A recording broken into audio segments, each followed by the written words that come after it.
It took 1 year for Sarah Myers, from Bedford, to get the correct diagnosis after doctors put her cancer symptoms down to asthma. The 37-year-old received the gloomy news of myeloma diagnosis in 2018 after suffering from warning signs, including repeated infections and shortness of breath.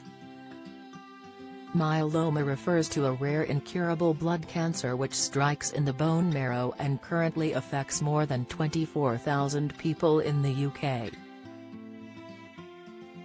By the time her cancer was caught, several of her vertebrae had collapsed, causing her to lose a whopping 8 centimeters in height. She also had holes in the bones of her legs, sternum and pelvis. Sarah, who is an HR consultant, said, "When I was diagnosed and they measured me, I remember thinking, that's not my height. I was 5 feet 8 inches previously and I'm noticeably shorter now. I try to be stoic about my illness but some days it's really tough. I went undiagnosed for a long time. If it had been diagnosed sooner, perhaps the damage to my bones wouldn't have been so significant." The now 42-year-old is on a mission to raise awareness of the telltale signs of this hidden blood cancer and highlight the severe impact of delayed diagnosis. Symptoms like repeated infections and shortness of breath were the first to ring alarm bells for the woman. Despite being the third most common type of blood cancer, myeloma is frequently missed, because the warning signs can be vague. Myeloma UK recommends looking out for the following red flags: back pain, easily broken bones, fatigue, and recurring infections. The HR consultant's symptoms were first mistaken for asthma, which led to a delay in her diagnosis. Because of that, Sarah is now urging everyone to be persistent when they feel something isn't right. She said, "You know your own body and when things aren't right with it.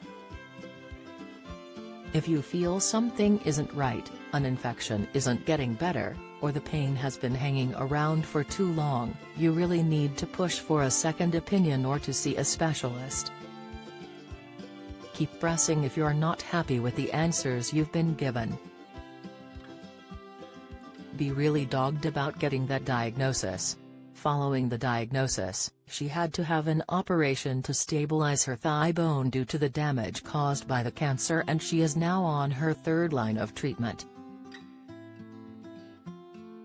Worryingly, half of patients with this cancer type wait over 5 months to be diagnosed, even though it can be usually picked up with a simple blood test, Myeloma UK reports. Myeloma UK Chief Executive Dr. Sophie Castell said, "The most important thing people can do is rule themselves out by checking their symptoms and, if anything isn't right, go see their GP." The symptoms of myeloma are vague and can often seem unrelated or appear at different times, so if you think there's more to it than run-of-the-mill tiredness, a pulled muscle or old age, and if your symptoms just aren't going away, please keep pushing or ask for a second opinion. It might take more than one appointment for your doctor to put the pieces of the puzzle together.